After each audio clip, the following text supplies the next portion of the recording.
personal appearance. So ito yung mga documents needed on your left po.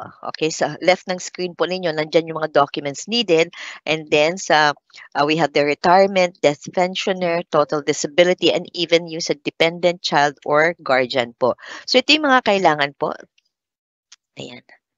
Yan yung mga kailangan po natin. So accomplish yung ACOF form po natin, the pensioner's reply. So lahat po ng pensioner po yan, they need to fill out that form.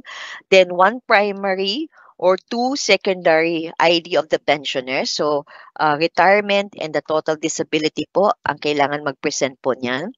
Then dun naman po sa dependent, so 1 primary or 2 secondary ID or guardian. So if ever wala naman po siyang, pwedeng school ID kasi sa student naman po yan.